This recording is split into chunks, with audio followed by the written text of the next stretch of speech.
256 ቀን ሆኖናል። መስከረም 1 ዘፍጥረት 1 ብለን የእግዚአብሔርን ቃል ማንበብ ከጀመርን እስከ ጳጉሜ 22 ነው የምንጓዘው። ዛሬ የምናነበው የእግዚአብሔር ቃል ክፍል ደግሞ ትንቢተ ሕዝቅኤል ከምዕራፍ 25 እስከ 27 ድረስ ያለውን ነው። አብረን እናንብብ። በጌታ በኢየሱስ ስም አነባለሁ። የእግዚአብሔርም ቃል ወደ እኔ እንዲህ ሲል መጣ። የሰው ልጅ ሆይ ፊትህን ወደ አሞን ልጆች አቅንተህ ትንቢት ተናገርባቸው። ለአሞንም ልጆች እንዲህ በል፣ የጌታን የእግዚአብሔርን ቃል ስሙ። ጌታ እግዚአብሔር እንዲህ ይላል፣ መቅደሴ በረከሰ ጊዜ፣ የእስራኤል ምድር ባድማ በሆነች ጊዜ፣ የይሁዳን ቤት በተማረኩ ጊዜ ስለ እነርሱ እሰይ ብለሃልና፣ ስለዚህ እነሆ ርስት አድርጌ ለምስራቅ ልጆች አሳልፌ ይሰጥሃለሁ። እነርሱም በአንተ ውስጥ ይሰፍራሉ፣ ማደሪያዎቻቸውንም በአንተ ዘንድ ይሰራሉ፣ ፍሬህንም ይበላሉ፣ ወተትህንም ይጠጣሉ። የአሞንን ከተማ ለግመሎች ማሰማሪያ፣ የአሞንንም ልጆች ለመንጋ መመሰጊያ አደርጋለሁ። እኔም እግዚአብሔር እንደሆንኩ ታውቃላችሁ። ጌታ እግዚአብሔር እንዲህ ይላልና፣ በእጅህ አጨብጭበሃልና በእግርህም አሸብሽበሃልና በእስራኤል ምድር ላይ በነፍስህ ንቀት ሁሉ ደስ ብሎሃልና፣ ስለዚህ እነሆ እጄን ዘርግቼብሃለሁ፣ ለአሕዛብም አስበዘብዝሃለሁ፣ ከአሕዛብም ለይቼ እቆርጥሃለሁ፣ ከሀገሮችም አጠፋሃለሁ፣ እፈጅህም አለው። እኔ እግዚአብሔር እንደሆንኩ ታውቃለህ።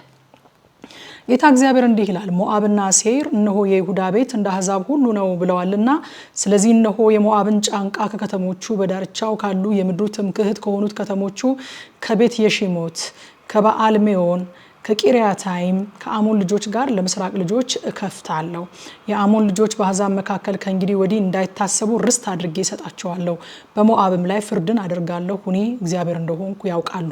ጌታ እግዚአብሔር እንዲህ ይላል፣ ኤዶምያስ በይሁዳ ቤት ላይ በቀል አድርጓልና ቂም ይዟልና ብድራትንም አስከፍሏልና፣ ስለዚህ ጌታ እግዚአብሔር እንዲህ ይላል፣ እጄን በኤዶምያስ ላይ ዘረጋለሁ፣ ከእርሷም ዘንድ ሰውንና እንስሳን አጠፋለሁ። ከቴማን ጀምሮ ባድማ አደርጋታለሁ፣ እስከ ድዳን ድረስ በሰይፍ ይወድቃሉ። በሕዝቤ በእስራኤል እጅ ኤዶምያስን እበቀላለሁ።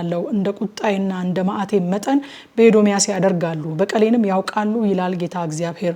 ጌታ እግዚአብሔር እንዲህ ይላል፣ ፍልስጤማውያን በቀልን አድርገዋልና በዘወትርም ጠላትነት ያጠፉ ዘንድ በነፍሳቸው ንቀት ተበቅለዋልና፣ ስለዚህ ጌታ እግዚአብሔር እንዲህ ይላል፣ እነሆ እጄን በፍልስጤማውያን ላይ ዘረጋለሁ፣ ከሊታውያንንም እቆርጣለሁ፣ የባህሩንም ዳር ቅሬታ አጠፋለሁ፣ በመዓትም መቅሰፍትም ታላቅ በቀል አደርግባቸዋለሁ። በቀሌንም በላያቸው ባደረኩ ጊዜ እኔ እግዚአብሔር እንደሆንኩ ያውቃሉ። ትንቢተ ሕዝቅኤል ምዕራፍ 26። እንዲህም ሆነ በ11ኛው ዓመት በወሩ በመጀመሪያው ቀን የእግዚአብሔር ቃል ወደ እኔ እንዲህ ሲል መጣ። የሰው ልጅ ሆይ ጢሮስ በኢየሩሳሌም ላይ እሰይ የአሕዛብ በር የነበረች ተሰብራለች፣ ወደ እኔም ተመልሳለች፣ እርሷ ፈርሳለችና እኔ እሞላለሁ ብላለችና፣ ስለዚህ ጌታ እግዚአብሔር እንዲህ ይላል፣ ጢሮስ ሆይ እነሆ ባንቺ ላይ ነኝ፣ ባህርም ሞገዷን እንደምታወጣ እንዲሁ ብዙ አሕዛብን አወጣብሻለሁ። የጢሮስንም ቅጥሮች ያጠፋሉ፣ ግንቦቿንም ያፈርሳሉ፣ ትቢያዋንም ከእርሷ እፍቃለሁ፣ የተራቆተ ድንጋይም አደርጋታለሁ፣ በባህር ውስጥ የመረብ ማስጫ ትሆናለች። እኔ ተናግሬያለሁና ይላል እግዚአብሔር። ለአሕዛብም ብዝበዛ ትሆናለች፣ በሜዳ ያሉትም ሴቶች ልጆቿ በሰይፍ ይገደላሉ። እኔ እግዚአብሔር እንደሆንኩ ያውቃሉ። ጌታ እግዚአብሔር እንዲህ ይላልና፣ እነሆ ከሰሜን የነገስታት ንጉስ የባቢሎን ንጉስ ናቡከደነጾር ከፈረሶችና ከሰረገሎች ከፈረሰኞችም ከጉባኤና ከብዙ ሕዝብ ጋር በጢሮስ ላይ አመጣዋለሁ። በሜዳ ያሉትን ሴቶች ልጆችሽን በሰይፍ ይገድላቸዋል። አምባም ይሰራብሻል፣ አፈርንም ይደለድልብሻል፣ ጋሻም ያነሳብሻል። ማፍረሻውን በቅጥርሽ ላይ ያደርጋል፣ ግንቦችሽንም በምሳር ያፈርሳል። ከፈረሶቹም ብዛት የተነሳ ትቢያቸው ይከድንሻል። ሰዎችም በተናደች ቅጥር ወደ ከተማ እንደሚገቡ እርሱ በበሮችሽ ሲገባ ከፈረሰኞችና ከመንኮራኩሮች ከሰረገሎችም ድምፅ የተነሳ ቅጥርሽ ትናወጣለች። በፈረሶቹ ኮቴ ጎዳናዎችሽን ሁሉ ይረመርማል፣ ሕዝብሽንም በሰይፍ ይገድላል። የብርታትሽም ሐውልት ወደ ምድር ይወድቃል፣ ብልጥግናሽንም ይማርካሉ፣ ሸቀጥሽም ይበዘብዙታል፣ ቅጥርሽንም ያፈርሳሉ። ተድላ የምታደርጊባቸውን ቤቶችሽን ያጠፋሉ፣ ድንጋይሽንና እንጨትሽን መሬትሽንም በባህር ውስጥ ይጥላሉ። የዘፋኞችሽንም ብዛት ዝም አሰኛለሁ፣ የመሰንቆሽም ድምፅ ከዚያ ወዲያ አይሰማም። የተራቆተ ድንጋይ አደርግሻለሁ፣ የመረብ ማስጫ ትሆኛለሽ፣ ከእንግዲህ ወዲህ አትሰሪም። እኔ እግዚአብሔር ተናግሬያለሁና ይላል እግዚአብሔር።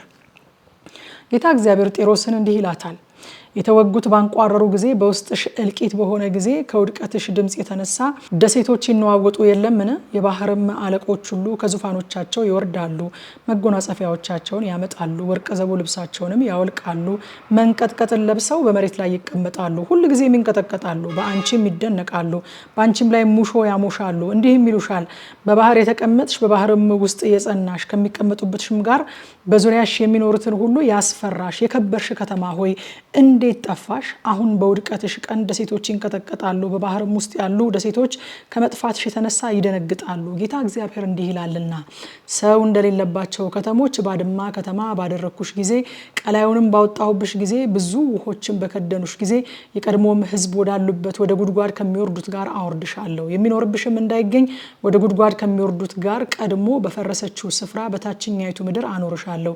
ጌጥሽንም በሕያዋን ምድር አላኖርም፣ ለድንጋጤ ያደርግሻለሁ።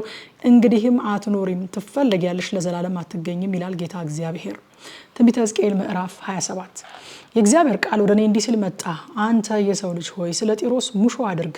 በባህር መግቢያ የምትኖር በብዙም ደሴቶች ላይ ከሚኖሩ አህዛብ ጋር ንግድን የምታደርግ ጢሮስንም እንዲህ በላት። ጌታ እግዚአብሔር እንዲህ ይላል፣ ጢሮስ ሆይ አንቺ በውበት ፍጹም ነኝ ብለሻል። ዳርቻሽ በባህር ውስጥ ነው። ሰሪዎችሽ ውበትሽን ፈጽመዋል። ሳንቃዎችሽም ሁሉ ከሳኔር ጥድ ተሰርተዋል። ደቀልን የሚሰሩልሽ ዘንድ ከሊባኖስ ዝግባ ወስደዋል። ከባሳን ኮምበል መቅዘፊያሽን ሰርተሻል። በዝሆን ጥርስ ከታሻባ ከቲትም ደሴቶች ዛፍ መቀመጫዎችሽን ሰርተዋል።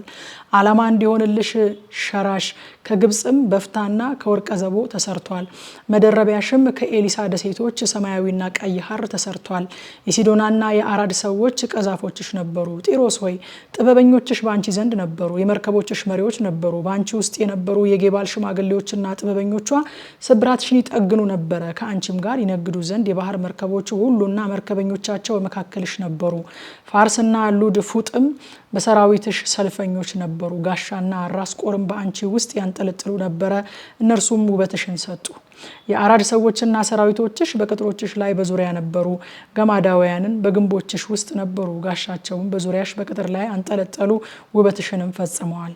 ከብልጥግናሽ ሁሉ ብዛት የተነሳ ተርሴስ ነጋዴሽ ነበረች። በብርና በብረት በቆርቆሮና በእርሳስ ስለ አንቺ ሸቀጥ ይነግዱ ነበረ። ያዋንና ቶቤል ሞሳህም ነጋዴዎችሽ ነበሩ። የሰዎችን ነፍሳትና የናሱን ዕቃ ስለ አንቺ ሸቀጥ ይነግዱ ነበረ። ከቴርጋማ ቤትም የነበሩ ሰዎች በፈረሶችና በፈረሰኞች በበቅሎችም ስለ አንቺ ሸቀጥ ይነግዱ ነበረ። የድዳን ሰዎች ነጋዴዎችሽ ነበሩ። ብዙ ደሴቶች የእጅሽ ገበያዎች ነበሩ።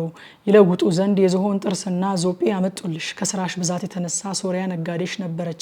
በበሉርና በቀይ ሐር በወርቀ ዘቦም በጥሩ በፍታም በዛጎልም በቀይ እንቁም ስለ አንቺ ሸቀጥ ይነግዱ ነበረ። ይሁዳና የእስራኤል ምድር ነጋዴዎችሽ ነበሩ። የሚኒትን ስንዴ፣ ጣፋጭም እንጎቻ፣ ማር፣ ዘይትም በለሳንም ስለ አንቺ ሸቀጥ ይነግዱ ነበረ። ከስራሽ ብዛትና ከብልጥግናሽ ሁሉ ብዛት የተነሳ ደማስቆ ነጋዴሽ ነበረች። በኬልቦን የወይን ጠጅ በነጭም በግ ጠጉር ይነግዱ ነበረ። ወይንዳንና ያዋን ስለ አንቺ ሸቀጥ ይነግዱ ነበረ። ከኦሴል የተሰራ ብረትና ብርጉድ ቀረፋም ሸቀጥሽ ነበረ። ድዳን በከብት ላይ ለመቀመጥ በመረሻት ነጋዴሽ ነበረች። የአረብና የቄዳር አለቆች ሁሉ የእጅሽ ነጋዴዎች ነበሩ። በጠቦቶችና በአውራ በጎች በፍየሎችም በእነዚህ ከአንቺ ጋር ይነግዱ ነበረ። የሳባና የራማ ነጋዴዎች እነዚህ ነጋዴዎችሽ ነበሩ። በጥሩ ሽቶና በክብር ድንጋይ ሁሉ በወርቅም ስለ አንቺ ሸቀጥ ይነግዱ ነበረ። ካራንና ካኔ ኤድንም ነጋዴዎችሽ ነበሩ። አሶርና ኪልማድ ነጋዴዎችሽ ነበሩ። እነዚህ በአማረ ልብስ በሰማያዊ ካባ በወርቀ ዘቦም በዝግባ በተሰራች በገመድም በታሰረች በግምጃም በተሞላች ሳጥን በገበያሽ ይነግዱ ነበረ። የተርሴስ መርከቦች ሸቀጥሽን የሚሸከሙ ነበሩ። አንቺም ተሞልተሽ ነበረ። በባህርም ውስጥ እጅግ ከበርሽ። ቀዛፊዎችሽ ወደ ትልቁ ውሃ አመጡሽ። የምስራቅ ነፋስ በባህር ውስጥ ሰበረሽ። ብልጥግናሽና ሸቀጥሽ ንግድሽም መርከበኞችሽም መርከብ መሪዎችሽም ሰባራሽን የሚጠግኑ ነጋዴዎችሽም በአንቺም ዘንድ ያሉ ሰልፈኞችሽ ሁሉ በውስጥ ካሉት ጉባኤ ሁሉ ጋር በወደቅሽበት ቀን በባህር ውስጥ ይወድቃሉ። ከመርከብ መሪዎች ጩኸት ድምጽ የተነሳ በዙሪያሽ ያሉ ሁሉ ይንቀጠቀጣሉ። ቀዛፊዎችም ሁሉ መርከበኞችም መርከብ መሪዎችም ሁሉ ከመርከቦቻቸው ይወርዳሉ፣ በመሬትም ላይ ይቆማሉ። ድምጻቸውም ባንቺ ላይ ያሰማሉ፣ ምርር ብለውም ይጮሃሉ። በራሳቸው ላይ ትቢያ ይነሰንሳሉ፣ በአመድም ውስጥ ይንከባለላሉ። ስላንቺም የራሳቸውን ጠጉር ይላጫሉ፣ ማቅም ያሸርጣሉ። በነፍስ ምሬትም ስላንቺ መራራ ልቅሶ ያለቅሳሉ። በትካዜያቸውም ልቅሶ ያነሱልሻል፣ ስለ አንቺ ሙሾ ያሞሻሉ። እንዲህም ይላሉ፣ በባህር መካከል ጠፍቶ እንደቀረ እንደ ጢሮስ ያለ ማን ነው? ሸቀጥሽ ከባህር በወጣ ጊዜ ብዙ አህዛብን አጥግበሻል። በብልጥግናሽና በንግድሽ ብዛት የምድር ነገስታት ባለጠጎች አድርገሻል። አሁን ግን በጥልቅ ውሃ ውስጥ በባህር ተሰብረሻል። ንግድሽና ጉባኤሽ ሁሉ በመካከልሽ ወድቀዋል። በደሴቶች የሚኖሩ ሁሉ ተደንቀውብሻል። ነገስታቶቻቸውም እጅግ ፈርተዋል፣ ፊታቸውም ተለውጧል። የአሕዛብ ነጋዴዎች አፏጩብሽ። አንቺ ለድንጋጤ ሆነሻል፣ እስከ ዘላለምም አትገኝም ይላል። አሁን ያነበብኩትን ክፍል ማታ 3 ሰዓት በኢትዮጵያ ሰዓት አቆጣጠር በቲክቶክ እና በቴሌግራም ገጻችን በቀጥታ ስርጭት በጥልቀት እናጠናለን። ኑና አብረን እናጥና። ሻሎም